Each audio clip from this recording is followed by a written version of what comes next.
अस्सलाम वालेकुम स्टूडेंट्स, आज का हमारा लेक्चर नंबर 58 एक्सरसाइज 6.6। इसमें हम क्वेश्चन नंबर 5, 6 एंड 7 को सॉल्व करेंगे। स्टूडेंट, मैंने जैसे आपको पहले बताया, ये पूरी एक्सरसाइज जो है ना, ये लॉन्ग क्वेश्चन के एतबार से बहुत ज़्यादा अहम है। अब हम देखते हैं क्वेश्चन नंबर 5 को। क्वेश्चन नंबर जो 5 है वो आपके सामने है। A light house tower is 150 meter high, यानी कि एक लाइट हाउस का टावर है, यानी कि जिसे रोशनी का मीनार भी कहते हैं, एक टावर समझ लें। वो कितना है जी? 150 मीटर बुलंद है, ठीक है, समुंदर की सतह से। एंगल ऑफ डिप्रेशन, अब angle of depression from the top of the tower is to the ship is 60, यानी कि दूर कहीं कोई एक है जनाब, शिप, समुद्री जहाज जिसे कहते हैं, वो 60 डिग्री का एंगल ऑफ एलिवेशन नहीं है, अब एंगल ऑफ डिप्रेशन है, यानी कि टावर के ऊपर से कोई बंदा खड़ा होके शिप को देख रहा है 60 डिग्री के एंगल से। फाइंड द डिस्टेंस, ये डिस्टेंस फाइंड करना है, ठीक है जी। तो अब find the distance between ship and the tower. अब इसमें आप देखें, एक मैंने टावर आपके सामने बना दिया। ये टावर इतना 150 मीटर बुलंद है, ठीक है। यहाँ से कोई बंदा नीचे शिप में इधर देखेगा। अब यहाँ पे देखें, ये नीचे जब देखेगा ना तो 60 डिग्री का एंगल बनेगा। एक बात समझ लें, यहाँ पे मैंने लिखा है angle of exterior is equal to होता है एंगल ऑफ इंटीरियर। ये बाहर वाला एंगल अंदर वाले एंगल के बराबर हो गया। ये 60 का है तो ये भी कितना होगा? 60 का।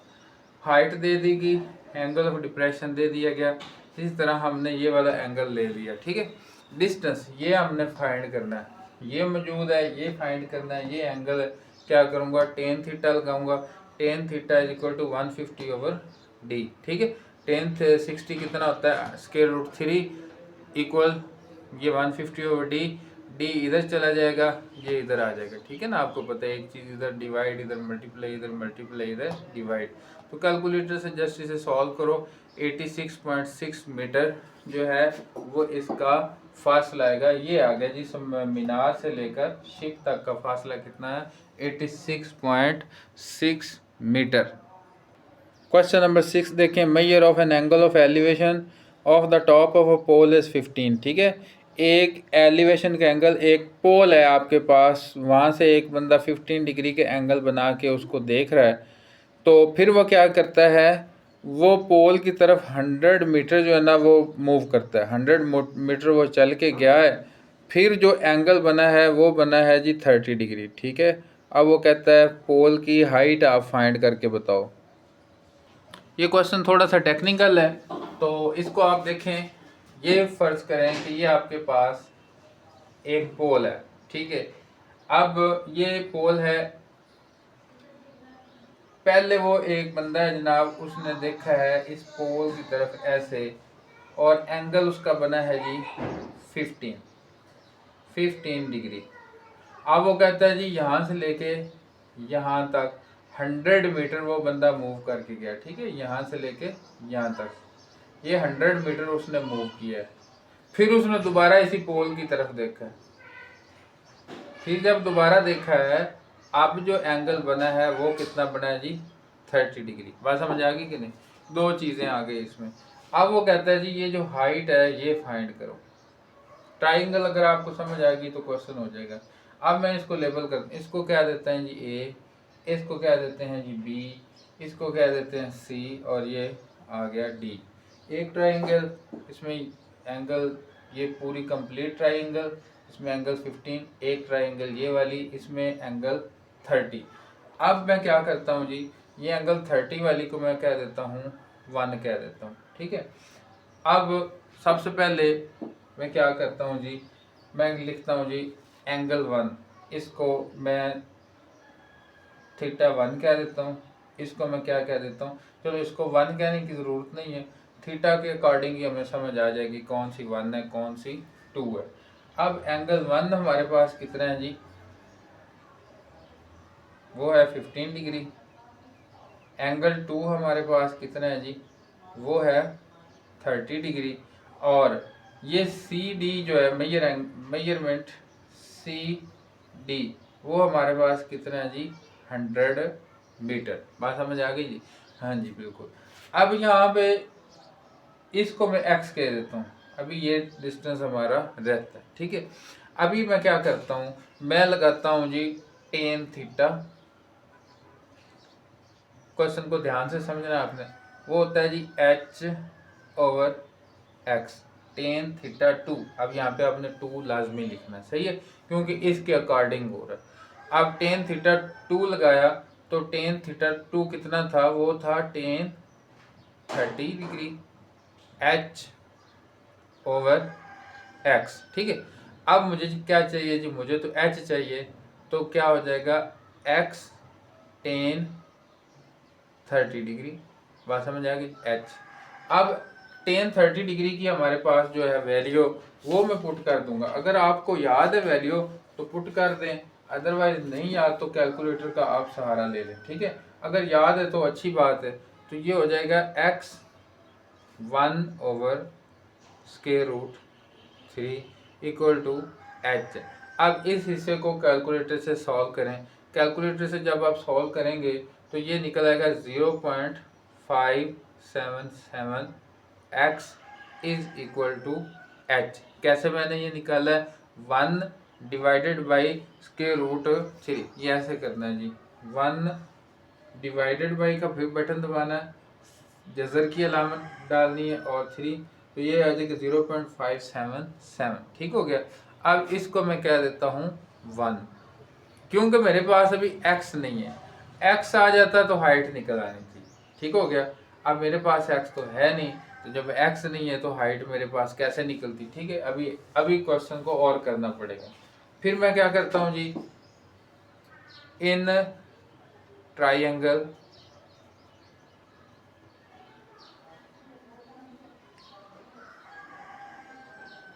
इसको मैं कहता हूँ CAB। इस ट्राइंगल, ये पूरी की अब बात हो रही। अब मैं क्या करता हूँ, उसी तरह से लेता हूँ tan theta 1 is equal to h/100 plus x। बात समझ आ गई जी। अब क्योंकि ये मैंने पूरी लेंथ लेनी है, अब क्या है जी, इसको मैं कहता हूँ tan 15 degree is equal to h/100 plus x। अब मैं ये 100 प्लस x इधर आ जाएगा, मल्टीप्लाई में tan 15 degree is equal to h। अब स्टूडेंट यहाँ पे एक चीज़ आपने ध्यान देनी, वो क्या है कि टेन 15 डिग्री की आपके पास डायरेक्ट वैल्यू टेबल से नहीं आती। जब आपके पास टेन 15 डिग्री की डायरेक्ट कैलकुलेटर से वैल्यू नहीं, टेबल से वैल्यू नहीं आती, तो आपने क्या करना है, कैलकुलेटर जस्ट उठाना है और इसकी वैल्यू निकाल देनी। ठीक है, आपने लिखना है जी टेन 15 और वैल्यू आ जाएगी, तो ये लिखेंगे जी 100 प्लस x इंटू 0.26, आगे राउंड ऑफ करके 8 लिख देते हैं। ठीक है, तो राउंड ऑफ करके मैंने कितना लिख दिया, 8। अब इन दोनों को आपस में मल्टीप्लाई करें जी, 100 इंटू 0.268, तो 100 को मल्टीप्लाई करेंगे तो वो बन जाएगा 26.8 plus 0.268x is equal to h। ये आ गई हमारे पास 2। ठीक है, अब यहाँ पे मैं एक बात लिखता हूँ, ये जो h की ये वैल्यू है ना, मैं इधर पुट कर देता हूँ, पुट वैल्यू ऑफ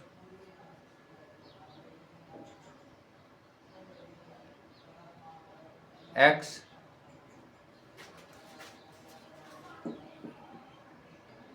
h इन 2। अब h की वैल्यू में पुट करने जा रहा हूँ, तो मैं लिखूंगा जी 26.8 plus 0.268x is equal to 0.577x। ठीक हो गया जी। अब x वाले एक साइड पे कर लेते हैं और x के बगैर वाले एक साइड पे, तो ये हो जाएगा 26.8 is equal to 0.577x minus 0.268x। ठीक हो गया जी। अब इसमें से इस माइनस वैल्यू को माइनस कर दें, तो कैलकुलेटर से माइनस करेंगे तो वो कितना आ जाएगा, 0.309 x 26.8। अब ये वाली इधर क्या हो जाएगी, डिवाइड हो जाएगी, ठीक है। तो ये लिखेंगे 0.309। अब यहाँ पे वैल्यू x की आ जाएगी। कैलकुलेटर से जब इसको सॉल्व करेंगे तो x की वैल्यू हमारे पास कितनी आ जाएगी जी, x की वैल्यू हमारे पास आ जाएगी 86.73, ठीक है जी, 86.73। ये आ गई वैल्यू x की। बात अभी ख़त्म नहीं हुई। अब ये वाली वैल्यू जो है ना, मैं थोड़ा सा यहाँ से स्पेस ले लेता हूँ, इसको मैं चलें थोड़ा सा मैं यहाँ से इसको रेज कर देता हूँ। इसको रेज करके मैं अब लिखता हूँ ji, put x is equal to 86.73 in 1, ठीक हो गया जी। तो ये हो जाएगा 0.577 इंटू 86.73 इक्वल टू h। अब इन दोनों वैल्यूज को हम आपस में क्या करेंगे जी, मल्टीप्लाई। तो वो कितना निकल जाएगा, 50.04। ये आ गया जी किस में, मीटर में आएगा, क्योंकि ये हमारा 100 मीटर था तो हमारा ये मीटर में ही आएगा। तो हाइट हमारी ये निकल आई। यहाँ पे एक थोड़ी सी आपको बात मैं बताता हूँ, ये जो लिखा है ना मैंने, put value of h into, यहाँ पे अगर मैं x को यहाँ पे साइड पे करके x की वैल्यू इधर पुट कर दूँ ना, तो डायरेक्ट ये हमारी ये काम फिर नहीं करना पड़ेगा, डायरेक्ट h की भी वैल्यू निकल सकती है। अगर कोई स्टूडेंट डायरेक्ट x की वैल्यू पुट करके h की वैल्यू निकाल देता है तो भी उसका आंसर जो है वो ठीक समझा जाएगा। नेक्स्ट हमारे पास question number 7, find the measure of an angle of the elevation of the sun if the tower 300 meter high cast shadow 450 meter long. सबसे पहले आपको मैं ये क्वेश्चन समझाता हूँ कि उस क्वेश्चन में उसने पूछा क्या है, क्योंकि हमें अगर जब समझ आ जाएगा ना कि क्वेश्चन में पूछा क्या गया तो फिर आपको आसानी से इस क्वेश्चन को सॉल्व करना आ जाएगा।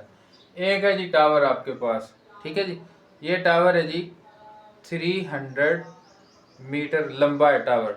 अब सपोज करें यहाँ पे कोई सूरज भाई साहब खड़े हैं, ये जो सूरज भाई साहब हैं इसने यहाँ पे रोशनी डाली, ठीक है जी, ये रोशनी डाली। अब ये इसका साया बनेगा, ठीक है। तो साया वो कितना लंबा चला गया, 450 तक, ठीक है। साया कितना लंबा चला गया, 450, यानी कि सूरज की रोशनी इस टावर के ऊपर पड़ने से 450 तक साया चला गया। अब वो कहता है कि जी यहाँ से एंगल ऑफ एलिवेशन, ये जो सूरज ने इसके ऊपर डाला है, यहाँ से अगर एंड पॉइंट को बंदा देखे तो एंगल ऑफ एलिवेशन ये सूरज ये कितना होगा, ये एंगल पूछा गया। बात समझ आ गई कि नहीं। अब ये जब आपको क्वेश्चन समझ आ गया तो अब सॉल्व तो हो गया, ये सॉल्व तो आसानी से हो जाएगा। अब देखें यहाँ पे हमने क्या करना है, थीटा फाइंड करना है। उसके बाद क्या है, हाइट दी गई है 300 है। उसके बाद क्या है, लेंथ दी गई है, ठीक है। इसको मैं क्या कह सकता हूँ, शेडो। शेडो शेडो कितना है, 450। इसको मैं कोई नाम दे देता हूँ, इसको मैं लेंथ कह देता हूँ, चलो कोई बात नहीं, इसको मैं लेंथ कह देता हूँ। अब एंगल फाइंड करना तो मैं क्या लिखूँगा, टेन थीटा। याद रखें, कुछ स्टूडेंट अक्सर मेरे से ये सवाल करते रहते हैं कि सर जी इसमें ये चीज़ आनी थी, ये नहीं। देखो मैथ्स के अंदर ये जो चीज़ें मैंने यूज़ की है ना, ये मेरी अपनी चॉइस है। अगर कोई बुक वाला या कोई और टीचर यहाँ पे कुछ और लिखता तो भी ठीक है, इसमें कोई मसला नहीं। मैथ में क्वेश्चन को सॉल्व करने के कई एक मेथड होते हैं, ठीक है। अब जैसे यहाँ पे ये टेन थीटा में लगाने लगा हूँ तो यहाँ पे मैंने एल लिख दिया। अगर कोई बच्चा यहाँ पे कोई और वेरिएबल लिखना चाहे तो भी लिख सकता है, उसमें कोई प्रॉब्लम वाली बात नहीं होगी। तो ये क्या होगा, 300/450। अब एंगल ये यहाँ पे हमने फाइंड करना है, तो देखें ये क्या हो जाएगा, टेन इनवर्स 300/450। तो स्टूडेंट आपको एक बच्चे ने मेरे से क्वेश्चन किया कि सर यहाँ पे हम काट नहीं सकते। बिल्कुल बेटा, ज़रूर काट सकते हैं, क्यों नहीं काट सकते। अगर किसी को काटना आता है तो इसको काट दे, ठीक है। अदरवाइज आपके पास ये वाली मशीन तो है ही, अगर आपको काटना नहीं आ रहा, काटने में दुश्वारी है, तो मशीन किस लिए, ठीक है। तो ये भी आप यूज़ कर सकते हैं काट भी सकते हैं, इसमें कोई परेशानी वाली बात नहीं। जिस तरह से भी आप करें आपका क्वेश्चन ठीक समझा जाएगा, ठीक है। तो ये 30/450 रह गया, तो इसको अगर आप कैलकुलेटर से सॉल्व करेंगे तो ये निकल आएगा 0.66। अब इसको मैं राउंड ऑफ कर देता हूँ, ठीक है। अब आपने कैलकुलेटर से इसका एंगल दबाना है। एंगल कैसे लेना है, इसी तरह मैं कैलकुलेटर को ऑन करता हूँ, शिफ्ट का बटन दबाता हूँ और मैं साथ ही 10 लिखता हूँ, 0.667 लिखता हूँ। तो आपका ये आंसर बन जाएगा, कितना बनेगा जी, सॉरी गलत हो गया, शिफ्ट नहीं दबा था, 10 इनवर्स आया 0.667। याद रखें, ये फिर गलत हो गया। चलिए एक मिनट, मैं आपको सही तरीके से दिखाता हूँ।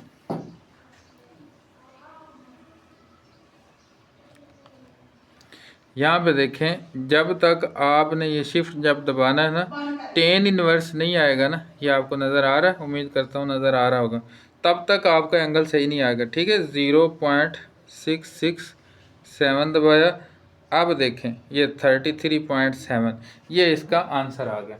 तो कितना आ गया, 33.7 डिग्री, ये आ गया एंगल। अब आगे अगर कोई आपको ये कहता है कि जी आपका जो एंगल है वो शुड बी इन रेडियन, वो रेडियन में होना चाहिए, तो रेडियन में आप कन्वर्ट कर सकते हैं। अगर उसने एंगल को रेडियन में कन्वर्ट करने का नहीं पूछा तो आप डिग्री में आंसर दे दें, कोई मसला नहीं। ये तो क्वेश्चन करने वाले पे डिपेंड करता है कि उसने क्वेश्चन क्या किया। अब मैं उम्मीद करता हूँ कि आपको ये क्वेश्चन अच्छे से समझ में आ गए होंगे। ध्यान से इनको समझना है आपने, क्योंकि ये लॉन्ग क्वेश्चन है, 4 नंबर का लॉन्ग क्वेश्चन बोर्ड में आता है। तो अगर आपको वीडियो अच्छी लगी तो लाइक शेयर सब्सक्राइब करना मत भूलें, दोस्तों के साथ शेयर भी करें। तो मिलते हैं नेक्स्ट वीडियो में, तब तक के लिए अल्लाह हाफ़िज़।